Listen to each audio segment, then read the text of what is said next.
Hey guys, so this is the hair that I will be using. It's Deep Wave, 3 bundles in a 4x4 inch closure. Stay tuned if you would like to see how I constructed this unit using a sewing machine. Here I am drawing the guidelines that will help guide me as I sew down the wefts using the sewing machine.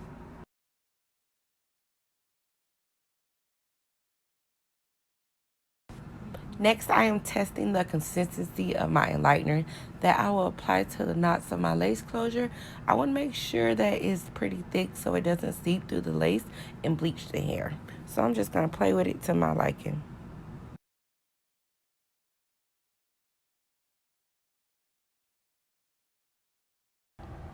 And right now, I'm brushing back all the little fine baby hairs using mousse so that way I have quality control and none of my hairs get bleached.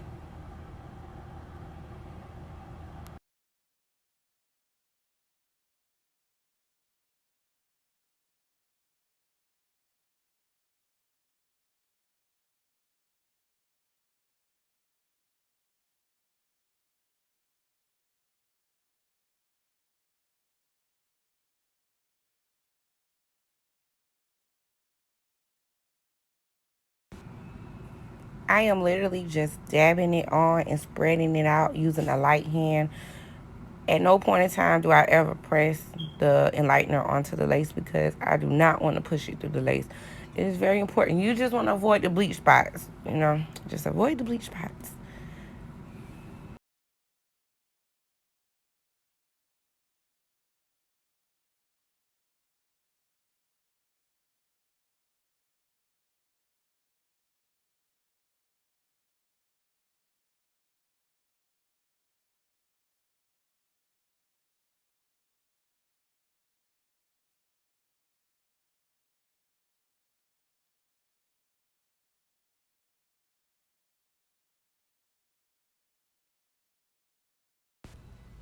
And this is what it looked like when I'm finished. Um, you want to lift it up, look at it on the other side, and make sure that you don't have any bleach on the hairs. If so, just wipe it out. It won't alter the hair.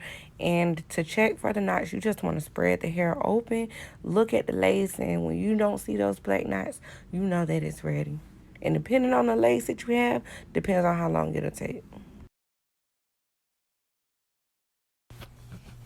9 times out of 10, I will use Shimmering Lights Purple Shampoo because we all know that purple cancels out yellow and will neutralize any brassiness or like orange tones that we have at the roots.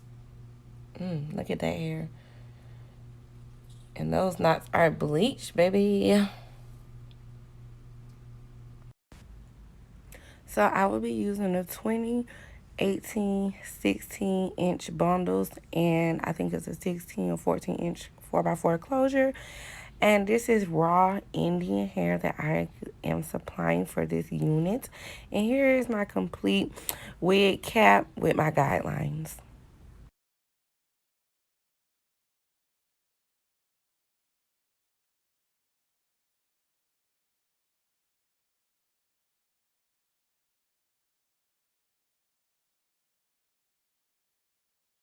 It's about to get very detailed and intricate, so please pay attention and be patient. First thing I'm going to do is go ahead and double my bundles. I'm going to use a zigzag pattern while doing so.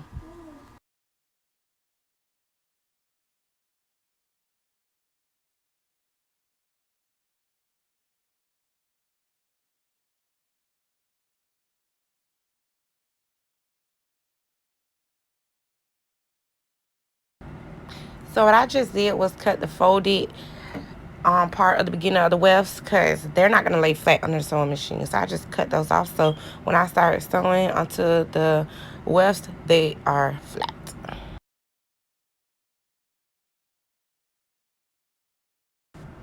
Although you're not able to physically see the tracks from a top view, I'm going to explain what I'm doing. I'm going to sew these using a zigzag pattern on the sewing machine. Therefore, I want to make sure I line up both the wefts, keeping them close together to make sure that each time that zigzag touch, as you see it going back and forth, that it's hitting on both tracks. And it's okay. Take your time. You don't have to speed through it. This is like a beginner friendly video, so be patient and take your time.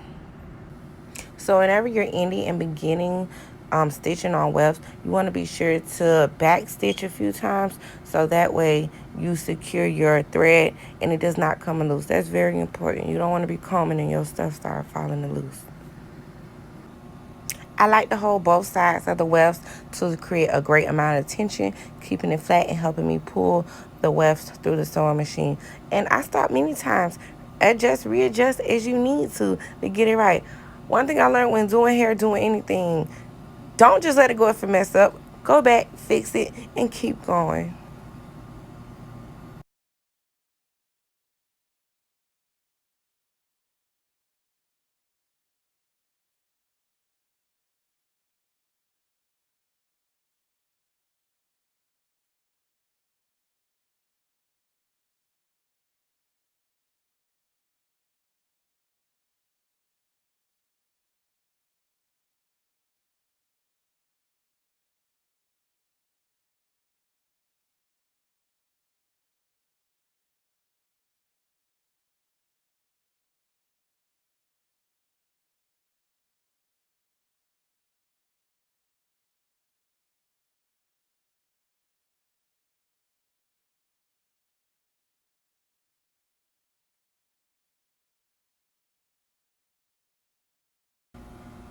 And now I am lining up my double weft with that first guideline I drew onto the wig cap.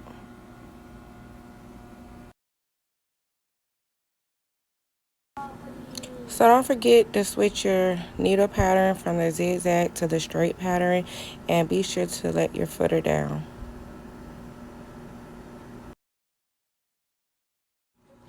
And now we're ready to stitch. Do not forget to back stitch to lock and secure that thread onto that wig cap in the beginning and the end. Every time. Don't forget, guys. And don't be afraid to stop and readjust, like I said. I did plenty of times, you know. And the more you do it, the better you'll get.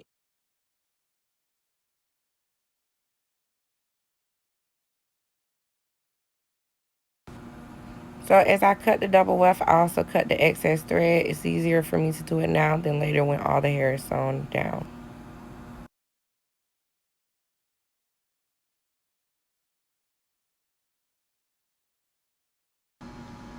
I'm just simply following my guidelines. You can sew onto the guideline or like right up under it, which is my preference, because if I sew onto the guideline, I'm not able to see the guideline as I sew. So I go under it, and I'm always sure to keep it flat, so that way the wig cap flat, so that way we don't have any ridges and scrunching up once you complete your sew down. And once I cut the wefts, I always like to double check and make sure that everything is secure. If not, I'll go back and forward and back stitch to secure those ends.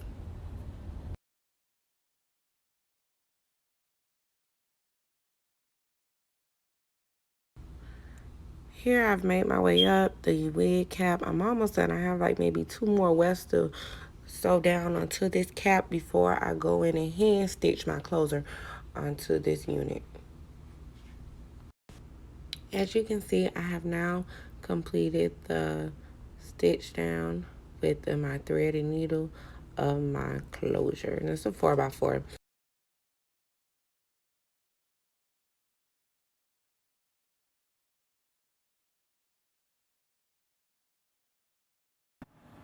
I just love how full the hair is with me doubling the wefts. And you would never know that these wefts are sewn down about an inch apart.